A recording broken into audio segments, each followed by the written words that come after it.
Pen पुरखे जो इस कार्यक्रम में आज उपस्थित हैं, साथ में इस क्षेत्र के समस्त मातृशक्ति, पितृशक्ति, युवा साथी, आप सभी को सादर सेवा जोहार।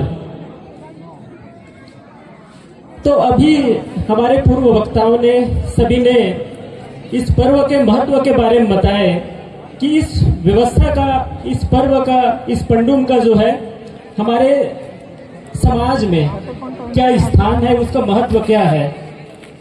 मैं तो जंगल से जुड़े हुए या फिर आदिवासी अधिकारों के विषय में जुड़े हुए विषयों को लेकर के काम करता हूं, तो मैं अपने वक्तव्य में जो है संक्षेप में जिन विषयों को लेकर काम करता हूं उसी के संबंध में आप, लेकिन जो देश की जो व्यवस्था है उसके लिए इस देश का सबसे बड़ा जो कानून है, संविधान, वो बना हुआ है। और हम जो बोल रहे हैं कि हमारी व्यवस्था जो है, हमारे रीति रिवाज परंपरा के हिसाब से चलते हैं, जिसके जानकार लोग इस मंच में उपस्थित हैं, उस व्यवस्था को चलाने वाले लोग इस मंच में उपस्थित हैं। तो मैं दूसरा जो व्यवस्था का जो जिक्र कर रहा हूं, जो औपचारिक व्यवस्था है देश को चलाने का, कानून, संविधान, उसके संबंध में भी हमें जानना चाहिए। दोनों व्यवस्था के बीच में हमें संतुलन बना के जो है काम करना चाहिए। दोनों व्यवस्था को जान करके जो है समाज को आगे बढ़ाने में, इस जो संस्कृति है उसको बचाने के लिए हमें काम करना चाहिए। तो मैं जो कहना चाहता हूं कि जो जंगल जिससे आप जुड़े हुए हैं, संसाधन जिससे आप जुड़े हुए हैं, उस व्यवस्था को कानूनी रूप से समाज के अधिकार देने के लिए, समाज की मालिकी स्थापित करने के लिए दो महत्वपूर्ण कानून जो है बने हुए हैं।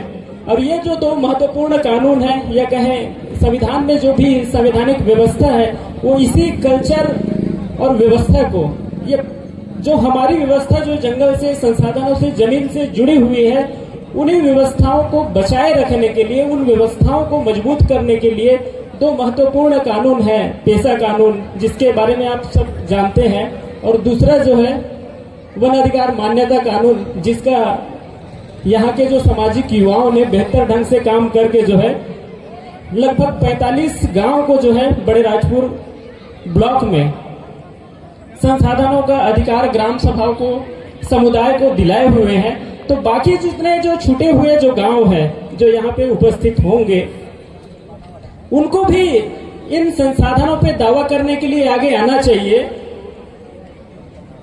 उन संसाधनों पे जिस पे हम निर्भर हैं, जिसको हम बोलते हैं कि ये हमारा संसाधन है, उसमें हम अपना कानूनी, औपचारिक रूप से कानूनी अधिकार के लिए दावा करें। उन अधिकारों के साथ में उन संसाधनों का प्रबंधन करें और वो बेहतर संसाधनों को मैनेज करते हुए अपने ये जो व्यवस्था है, जो जंगल से जुड़ी हुई है, जो रीति रिवाज है, जो परंपरा है, आज भी हम कोरिया पान से जो नवा खा रहे हैं, वो भी कहीं ना कहीं जंगल से जुड़ी हुई है। इस तरीके से आप बेहतर जानते हैं, हमारे जो सियान लोग यहाँ पे बैठे हैं वो लोग बेहतर जानते हैं, आप सभी बेहतर जानते हैं कि हम गांव और जंगल से किस तरीके से जुड़े हैं। तो उन व्यवस्थाओं को बचाए रखने के लिए ये जो औपचारिक कानूने हैं, जो इस व्यवस्था को और मजबूत करने के लिए बना हुआ है, उसको जान करके उसको इम्प्लीमेंट करने में जो है काम करना चाहिए। तो मैं लास्ट एक लाइन बोल के जो है अपना वक्तव्य खत्म करना चाहूंगा। मैं केवल देह नहीं, जंगल का पुश्तैनी दावेदार हूं। पुश्ते और उनके दावे कभी मरते नहीं, मैं भी कभी मर नहीं सकता। जंगल से मुझे कोई बेदखल कर नहीं सकता। आप सभी को बहुत बहुत जोहार, धन्यवाद।